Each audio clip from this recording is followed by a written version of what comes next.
Hello दोस्तों, स्वागत है आपका हमारे YouTube channel research and development में। आज हम बात करने वाले हैं एकल फेज प्रेरण मोटर के बारे में, जिसे हम सिंगल फेज इंडक्शन मोटर भी बोलते हैं। तो जान लेते हैं कि सिंगल फेज मोटर जो होती है वो किस प्रकार कार्य करती है, इसके क्या क्या प्रकार हैं, उसके बारे में हम आज इस वीडियो में जानेंगे।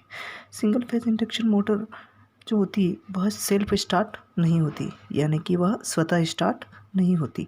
तो वह स्वतः स्टार्ट इसलिए नहीं होती क्योंकि उसके अंदर जो चुंबकीय क्षेत्र होता है वह अल्टरनेटिंग चुंबकीय क्षेत्र होता है, जिससे वह सेल्फ स्टार्ट नहीं होती। हमें किसी भी मोटर को चलाने के लिए घूर्णमान चुंबकीय क्षेत्र की आवश्यकता होती है।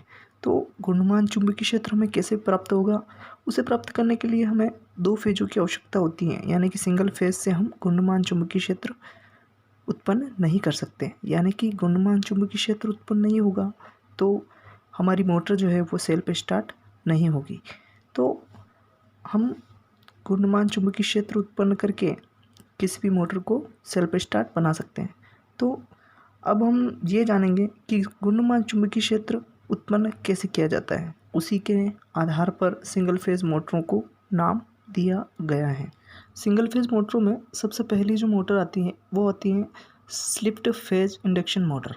तो स्लिप्ड फेज इंडक्शन मोटर इसे क्यों बोला जाता है, इसकी क्या संरचना होती है, इसके बारे में हम इस वीडियो में जानेंगे।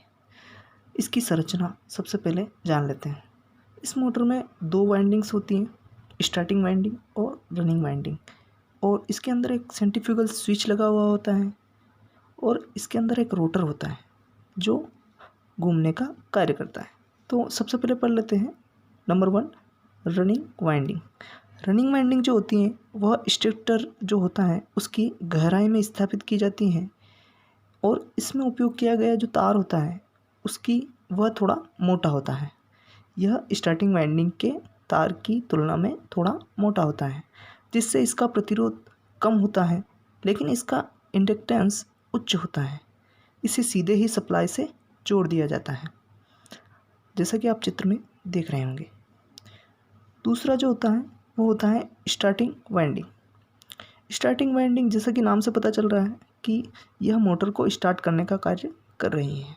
इस वाइंडिंग को कि स्टेटर के कम गहराई में स्थापित किया जाता है। इस वाइंडिंग को स्टेटर की कम गहराई में स्थापित किया जाता है।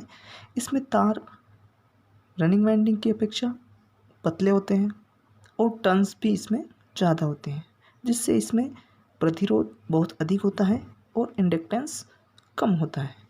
इसके बाद तीसरे नंबर पे आता है हमारा सेंट्रीफ्यूगल स्विच। सेंट्रीफ्यूगल स्विच यह एक स्विच की तरह ही कार्य करता है। जब मोटर अपनी गति की चरम सीमा पर पहुंच जाती हैं, यानी कि अच्छी तरीके से घूर्णन करने लग जाती हैं, तो यह सेंट्रीफ्यूगल स्विच स्टार्टिंग वाइंडिंग को परिपथ से अलग कर देता है। इसके बाद चौथा जो होता है अपना रोटर होता है। यह एक सामान्य रोटर की तरह ही होता है। हम इसके बारे में अगले वीडियो में बात करेंगे। तो हमने यहाँ पर स्लिप्ड फेज इंडक्शन मोटर के संरचना को समझा। अगला जो होता है यह मोटर कार्य कैसे करती है। तो हमने देखा कि स्टार्टिंग वाइंडिंग का प्रतिरोध तो उच्च होता है, लेकिन रनिंग वाइंडिंग का प्रतिरोध जो होता है वो निम्न होता है, जिससे धारा और वोल्टेज के बीच में अंतर आ जाता है। अब यहाँ पे समझ लेना चाहिए कि धारा और वोल्टेज के बीच में अंतर कैसे आ जाता है। हम देखते हैं कि अगर किसी तार के अंदर प्रतिरोध ज़्यादा है और प्रतिरोध ज़्यादा होने से क्या होगा कि उसमें इंडक्टेंस बढ़ेगा और धारा और वोल्टेज के अंदर परिवर्तन होगा। तो ऐसा ही स्टार्टिंग वाइंडिंग के अंदर हो रहा है।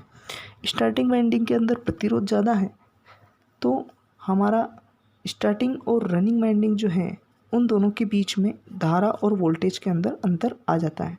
अतः हमें यहाँ पे दो फेज वाला घूर्णमान चुंबकीय क्षेत्र प्राप्त हो जाता है। अब हमें यहाँ क्या हो रहा है कि सिंगल फेज से ही हमें दो फेज वाला घूर्णमान चुंबकीय क्षेत्र प्राप्त हो जाता है। ये क्यों हुआ? क्योंकि स्टार्टिंग और रनिंग वाइंडिंग के अंदर जो वोल्टेज और धारा है उसके अंदर अंतर उत्पन्न हो गया। अतः इससे क्या होता है, घूर्णमान चुंबकीय क्षेत्र उत्पन्न होने के बाद मोटर स्वतः ही स्टार्ट हो जाती है। अब हमें यह स्टार्टिंग वाइंडिंग को हटाना पड़ेगा। स्टार्टिंग वाइंडिंग को क्यों हटाना पड़ेगा? अगर स्टार्टिंग वाइंडिंग जो है वह लगातार सर्किट के अंदर रहेगी तो जैसा कि हम जानते हैं कि इसके अंदर प्रतिरोध ज़्यादा है, तो हमारी मोटर की जो दक्षता है वो दक्षता कम हो जाएगी। तो इसे हमें यहाँ से मोटर के परिपथ से हटाना पड़ेगा। इसके लिए मोटर में एक सेंट्रीफ्यूगल स्विच होता है, जैसा कि हमने ऊपर पढ़ा है कि सेंट्रीफ्यूगल स्विच जो होता है उसको जब मोटर अपनी पूर्ण गति प्राप्त कर लेती है तो यह क्या करता है, स्टार्टिंग वाइंडिंग को परिपथ से अलग कर देता है। अब अलग करने के बाद मोटर जो है वो रनिंग वाइंडिंग के ऊपर कार्य करती रहती है। अब हम यहाँ बात कर लेते हैं कि जो ये मोटर है स्लिप्ड फेज इंडक्शन मोटर, यह क्या कार्य करती हैं या इसका उपयोग हम कहाँ कहाँ पे कर सकते हैं। तो ये जो मोटर है यह 0.5 HP यानी कि आधे HP की बनाई जाती है और इसे हम छोटे पंपों में यूज़ कर सकते हैं, ग्राइंडर मशीन में यूज़ कर सकते हैं, वॉशिंग मशीन में यूज़ कर सकते हैं। अब बहुत बार ये होता है कि बहुत सारी मोटरें हम देखते हैं कि उनकी घूर्णन दिशा परिवर्तित नहीं हो पाती। तो घूर्णन दिशा परिवर्तन करने के लिए हम हर मोटर में अलग अलग तरीका होता है। तो घूर्णन दिशा को चेंज करने के लिए हम इस मोटर में स्टार्टिंग वाइंडिंग और रनिंग वाइंडिंग के जो सिरे हैं अगर उनको आपस में बदल दिया जाए तो इस मोटर की दिशा को परिवर्तित किया जा सकता है। अब इसमें एक चीज़ और आती है, स्लिप्ड फेज इंडक्शन मोटर को resistance start induction run motor भी कहते हैं। इस चीज़ को याद रख लीजिएगा कि इस मोटर को register start induction run motor भी कहा जाता है। तो दोस्तों आज हमने सिंगल फेज इंडक्शन मोटर के एक प्रकार स्लिप्ड फेज इंडक्शन मोटर के बारे में जाना। अगले वीडियो में हम आपसे बात करेंगे कैपेसिटर इंडक्शन मोटर के बारे में।